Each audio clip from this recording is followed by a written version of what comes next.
Catholic Church celebrates the birth of our Lord Jesus Christ, the Blessed Virgin Mary, and Saint John the Baptist. Why does the Catholic Church only celebrate 3 birthdays, and how the dates June 24th, September 8th, and December 25th were chosen? Here's the clue.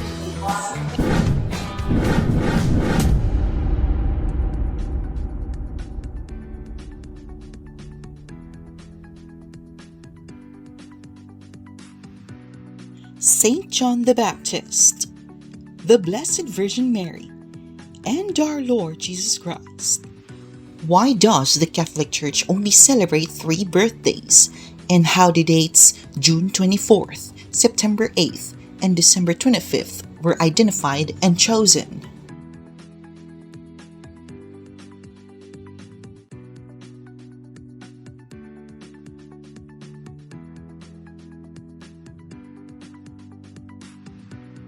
A website named Catholic Answers stated that usually the Church assigns corresponding dates for particular feasts. These are based when a saint died, a date which is meaningful in the saint's life, or some other meaningful date. According to Catholic Faith Defenders National Spiritual Director, Father Fran Villegas, it's basically because the Blessed Virgin Mary and Saint John the Baptist have unique and special roles in our salvation history. They are pivotal people and the sign of the coming of salvation.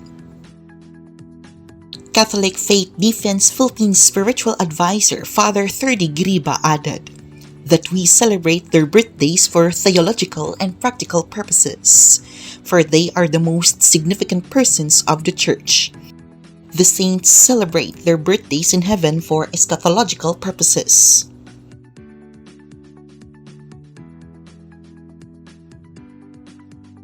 June 24th is for Saint John the Baptist. A website named Simply Catholic stated that Saint John's birth is one of the Church's oldest celebrations introduced into both the Eastern and Western liturgies to honor him. It was publicly observed in the early 4th century. The website added that June 24th was eventually chosen as Saint John's birth because the Bible tells us that Saint John was conceived 6 months before Jesus, as stated in the Gospel of Luke chapter 1 verses 26 to 37 until 56 to 57. Presumably, then, Saint John the Baptist was born about 6 months before Christ. The solemnity of Saint John's birth was officially established at the Church Council of Agde in year 506. From that time forward, Catholics have celebrated the birth of Saint John the Baptist every June 24th.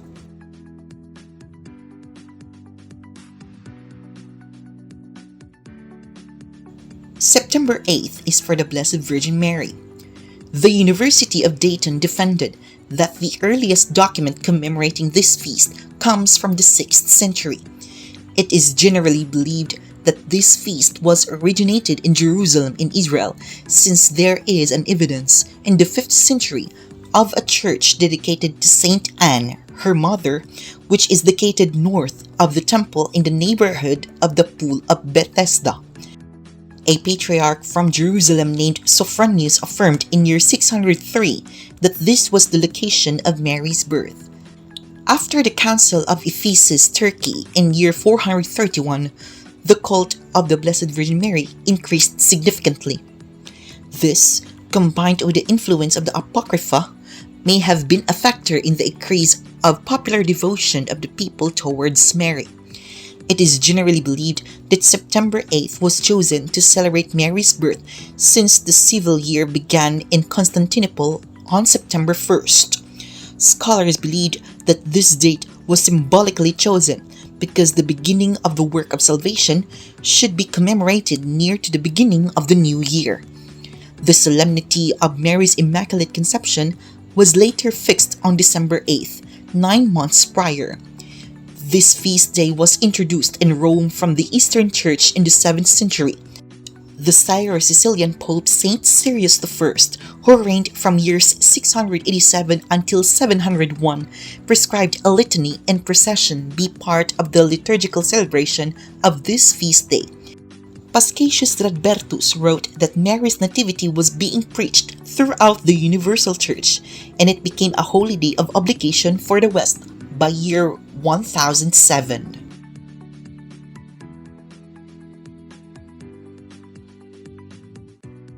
December 25th is for our Lord Jesus Christ and the legit starting date of Christmas season.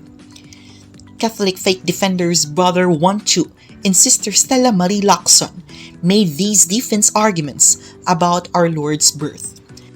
Anti-Catholic cults like Iglesia Ni Cristo, Seventh-day Adventist, Jehovah's Witnesses, members of Church of God International, and other 40,000 cults who opposed and do not celebrate Christmas, as they believe that December 25th is not really the birth of Jesus. Instead, they said that this month and date is invented, unbiblical, traditionally made by the pagan Catholic Church.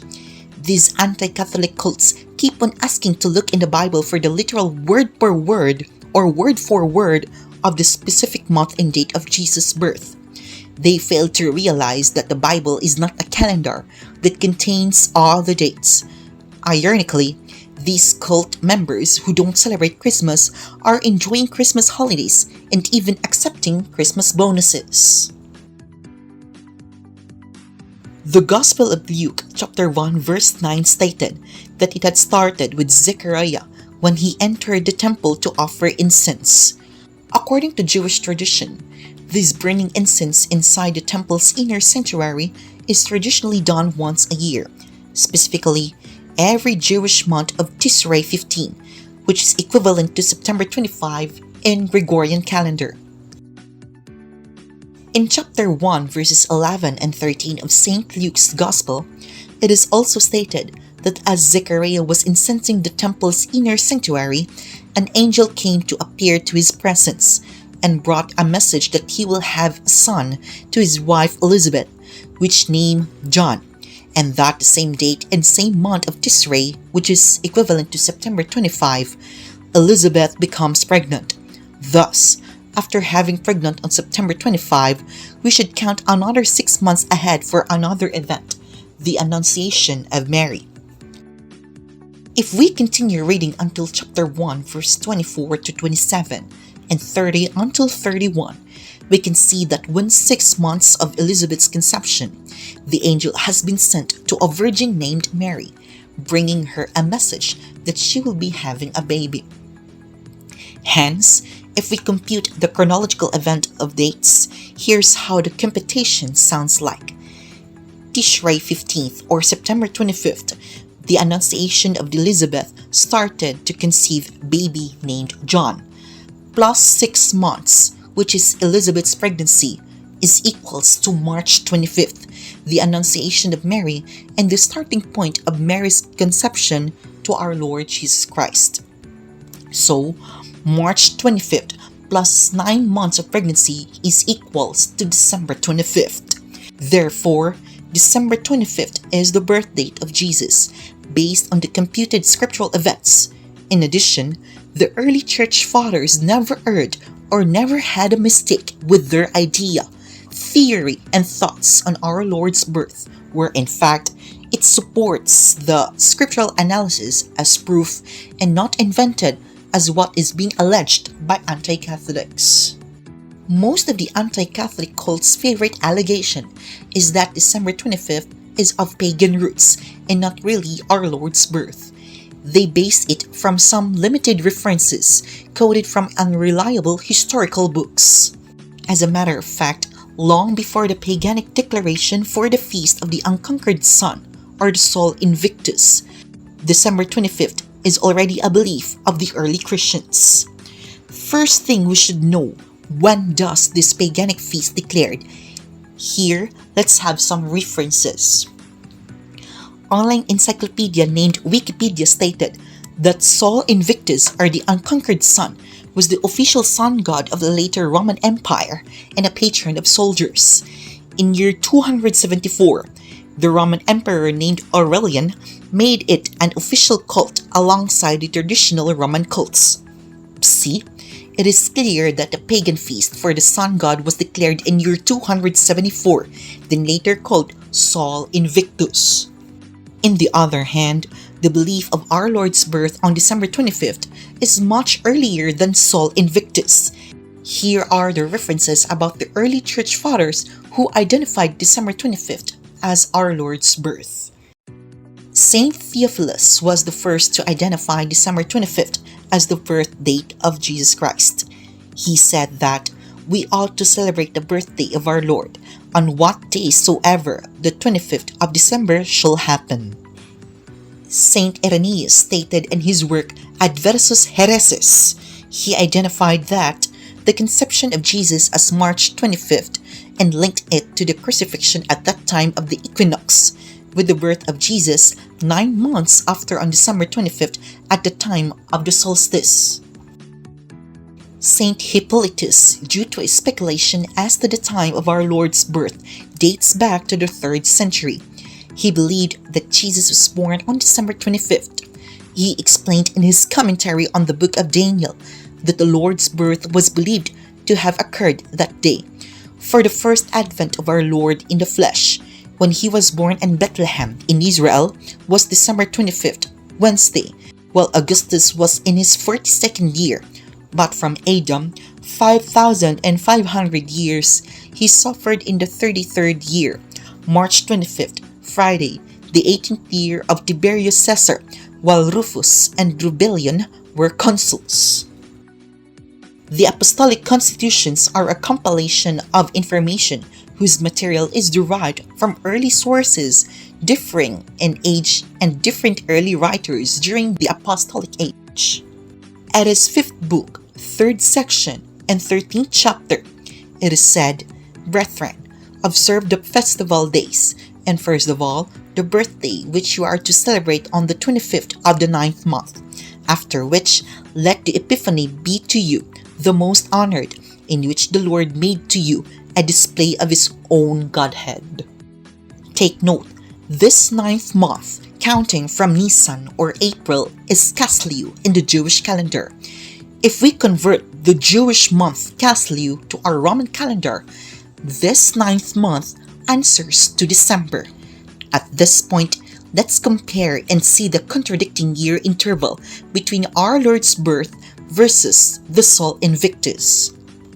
December 25th, our Lord's birth, was first used from year 70 until 250 Anno Domini by early Christians, versus December 25th, Sol Invictus, which was later declared in year 275 Anno Domini.